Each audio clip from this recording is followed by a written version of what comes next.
ఢిల్లీలోని జంతర్ మంతర్ దగ్గర గత నెలలో విద్యార్థుల మీద చాలా అమానవీయంగా, దుర్మార్గంగా జరిగిన దానికి కారణమైన వాళ్ళ మీద చర్యలు తీసుకోవాలంటూ సుప్రీంకోర్టు దాఖలైన పిటిషన్లు ఫైనల్గా సుప్రీంకోర్టు తీసుకున్న నిర్ణయం, వీటన్నిటి మీద విచారణ కోసం అని చెప్పి ఒక హైపవర్ కమిటీ నియమించడం అండ్ హైపవర్ కమిటీని ప్రకటించారు.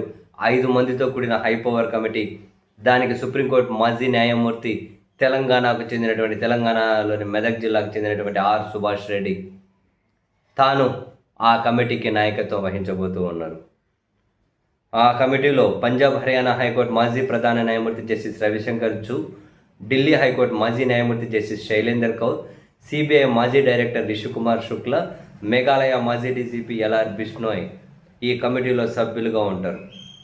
ఆర్ సుభాష్ రెడ్డి మన తెలుగు వ్యక్తి, తెలంగాణకు చెందిన వ్యక్తి.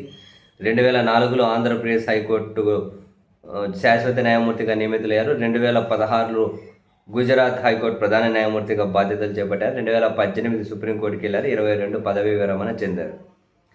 అయితే ఈ హైపవర్ కమిటీ దర్యాప్తు చేసే అంశాలు ప్రధానంగా మహిళా నిరసనకారుల భద్రత, మహిళా నిరసనకారులను లక్ష్యంగా చేసుకొని జరిగిన హింస, వేధింపులు, అసభ్యకర ప్రవర్తన ఆరోపణలపై అధ్యయన కమిటీ అత్యధిక ప్రాధాన్యత ఇవ్వబోతూ ఉంది. పోలీసులు, భద్రతా సిబ్బంది అతి బల ప్రయోగం వల్ల నిరసనకారులకు తీవ్ర గాయాలు కావడం, ఆ చర్యలకు దారితీసిన వరుస ఘటనలు, వాటికి బాధ్యులు ఎవరు, బల ప్రయోగంలో చట్టాలు, నిబంధనలు ఉల్లంఘించారా అనే కోణంలో మెయిన్గా కమిటీ దర్యాప్తు చేయబోతూ ఉంది. ఎలాంటి ముందస్తు హెచ్చరికలు చేయకుండా పెలెట్ గన్ల ప్రయోగం, ఎలక్ట్రిక్ లాఠీలు ఉపయోగించడం, లాఠీ చార్జీలు, బాష్పవాయువు ప్రయోగంపై కమిటీ విచారణ చేస్తుంది.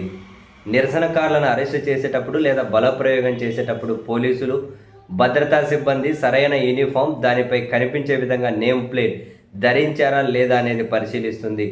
గాయపడిన విద్యార్థులకు, పోలీస్ సిబ్బందికి మధ్యంతర పరిహారం అందించే అంశాన్ని కూడా కమిటీ పరిశీలిస్తుంది. చాలా కీలక టర్న్ తిరగబోతుంది. దీనికి బాధ్యులైన వాళ్ళెవరో ఖచ్చితంగా బయటకు రాబోతున్నారన్న నమ్మకం అయితే ప్రస్తుతం కలిగింది. చూడాలి ఏం జరుగుతుందో.